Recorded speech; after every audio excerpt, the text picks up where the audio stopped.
જય માતા ખેડૂત મિત્રો, સ્વાગત છે તમારું ખેડૂત પુસ્તક ચેનલમાં। આજે તારીખ 21 જાન્યુઆરીની આજની સવારની હવામાન અપડેટની અંદર માહિતી મેળવીએ તો અશોક પટેલે કરી ઠંડી નહીં પડવાને લઈને સૌથી મોટી આગાહી। ગુજરાતની અંદર લઘુત્તમ તાપમાન 11 થી 16 ડિગ્રી વચ્ચે ચાલી શકે છે। સાથે જ દિવસ દરમિયાનનું તાપમાન 2 ડિગ્રી ઉંચકાય તેવી સંભાવના।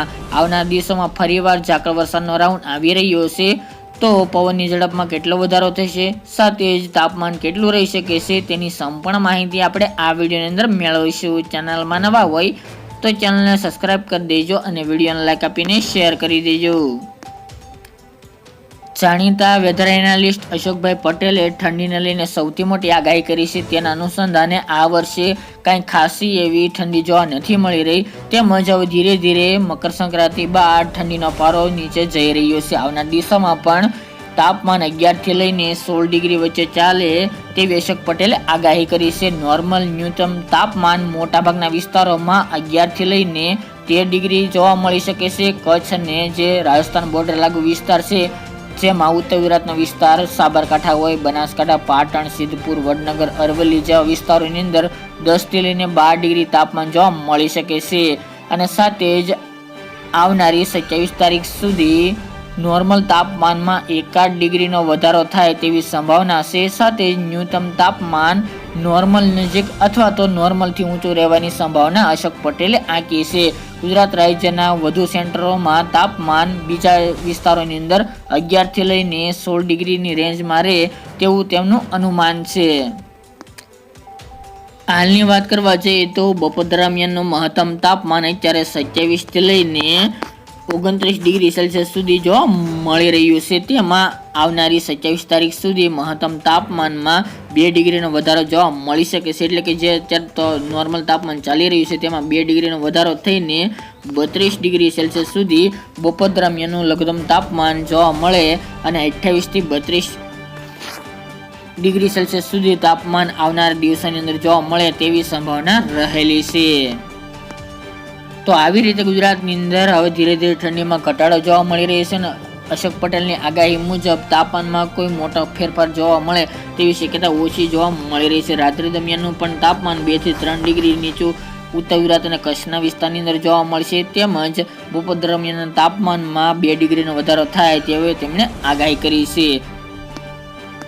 તે ઉપરાંત મિત્રો વાત કરીએ તો પવનની ઝડપ અને સાથે ઝાકળ વરસાદની, તો ખાસ કરીને વેધર એનાલિસ્ટ અશોકભાઈ પટેલે આગામી આજથી લઈને 27-28 તારીખ સુધીનું અનુમાન પ્રમાણે વાત કરીએ તો આગાહી મુજબ 25 તારીખ સુધી પવનની ઝડપ ખાસ કરીને 10 થી લઈને 20 કિલોમીટર પ્રતિ કલાકની ઝડપે પવન ફૂંકાય તેવું અનુમાન હાલ તો જોવા મળી રહ્યું છે। આપણે 2 દિવસથી જણાવી રહ્યા છે તે પ્રમાણે, અને ખાસ પવનની દિશા નોર્થ અને નોર્થ ઈસ્ટના પવનો જોવા મળી શકે છે। અને આપણે જણાવ્યા મુજબ અમુક સેન્ટરોની અંદર જે ઝટકાના પવન હશે તે 20 કિલોમીટર પ્રતિ કલાક કરતાં પણ વધુ જોવા મળશે અને 20 થી લઈને 25-26 કિલોમીટર પ્રતિ કલાકની ઝડપે પવન ફૂંકાય તેવી સંભાવના છે। આ પવનનો વધારો 25 તારીખ સુધી જોવા મળી શકે છે। ત્યારબાદ ફરીવાર પવનની નોર્મલ સ્પીડ એટલે કે અત્યારે જે ચાલી રહી છે તે પ્રમાણે 8 થી લઈને 12 કિલોમીટર પ્રતિ કલાકની ઝડપે પવન જોવા મળે તેવી સંભાવના રહેલી છે। ત્યારબાદ 25 તારીખ બાદ 26 તારીખથી 26 જાન્યુઆરીથી પવનો પશ્ચિમ અને ઉત્તર પશ્ચિમના જોવા મળે એવી શક્યતા રહેલી છે, જેના કારણે ઝાકળ વરસાદનો ફરીવાર રાઉન્ડ જોવા મળે ગુજરાતની અંદર તેવી સંભાવના રહેલી છે।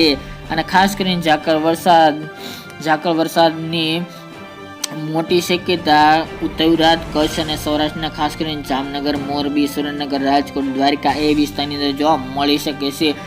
આ મુજબ વાત કરીએ તો આગામી 21 થી લઈને 25 તારીખ દરમિયાન કોઈક જગ્યાએ છૂટાછવાયા વાદળ જોવા મળે તેવી સંભાવના પણ હાલ તો તેમણે જણાવી છે। બાકી ગુજરાતની અંદર આવનાર દિવસોની અંદર કોઈ માવઠાના વરસાદની સંભાવના હાલ તો જોવા મળતી નથી। તાપમાન પણ આપણે જણાવ્યું તે મુજબ જોવા મળશે।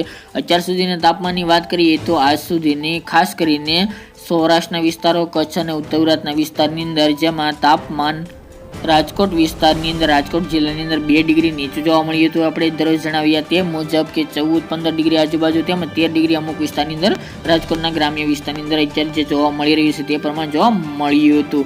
જ્યારે રાજકોટમાં આવનાર દિવસોથી અત્યાર સુધીની 10.6 ડિગ્રી સેલ્સિયસ એટલે કે 2 ડિગ્રી નીચું જોવા મળી રહ્યું છે. અમરેલીમાં 14 ડિગ્રી આજુબાજુ, જ્યારે ઉત્તર ગુજરાતના ડીસામાં 11.1 ડિગ્રી નોર્મલથી 1 ડિગ્રી ઊંચું, જ્યારે વડોદરા જિલ્લાની અંદર 15.2 ડિગ્રી નોર્મલથી 2 ડિગ્રી ઊંચું જોવા મળી રહ્યું છે. ભુજમાં 14.4 ડિગ્રી નોર્મલ કરતાં 4 ડિગ્રી ઊંચું જોવા મળી રહ્યું છે. એટલે કે આ બધા સેન્ટરની અંદર તાપમાન ધીરે ધીરે ઉચકાઈ રહ્યું છે. જ્યારે અન્ય વિસ્તારની વાત કરીએ તો જેમાં જુનાગઢ 15 ડિગ્રી આજુબાજુ, ભાવનગર 16, પોરબંદર 18 ડિગ્રી, જ્યારે નલિયામાં 10 થી લઈને 12 ડિગ્રી, તેમજ ખાવડા હોય ગાંધીધામ રાપર વિસ્તારની અંદર 14-15 ડિગ્રી આજુબાજુ તાપમાન.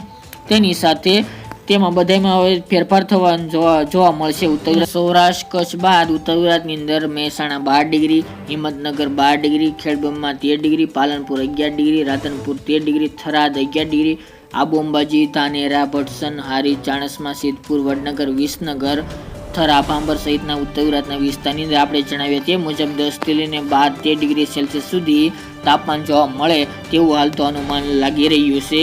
સાથે જ અત્યારે ગુજરાતની અંદર કોઈ માવઠાના વરસાદની સંભાવના કે આવનારા દિવસોની અંદર એટલે કે 27 કે 28 તારીખ સુધી કોઈ માવઠું થવાની સંભાવના કે વાતાવરણમાં ફેરફાર આવે તેવી શક્યતા ખૂબ ઓછી જોવા મળી રહી છે.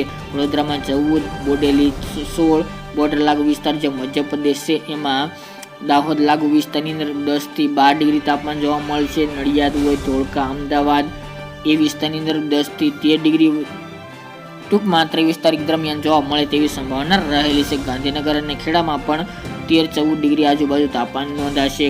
દક્ષિણની અંદર ભરૂચ, અમોદ, રાજપીપળા, નર્મદા, સુરત, વલસાડ, નવસારી, તાપી એ વિસ્તારની અંદર 15, 16 અને 17 ડિગ્રી વચ્ચે તાપમાન ચાલે તેવું હાલ તો અનુમાન જોવા મળી રહી છે. તો અશોક પટેલે કરેલી આ મહત્વની આગાહી આવનારા દિવસોમાં હવે ઠંડીનો જોર યથાવત જોવા મળશે. ત્યારબાદ 25 તારીખ બાદથી ઠંડીમાં મોટો ઘટાડો જોવા મળી શકે છે. તાપમાન બપોરનું પણ ઉચકાશે, જ્યારે રાત્રિના તાપમાનમાં પણ 1 થી 2 ડિગ્રીનો ફેરફાર જોવા મળે વધે તાપમાન તેવી સંભાવના રહેલી છે. તો મિત્રો આ અત્યારની વહેલી સવારની અપડેટ ફરી એક નવડી સાથે મળીશું. આજ માટે એટલું જ.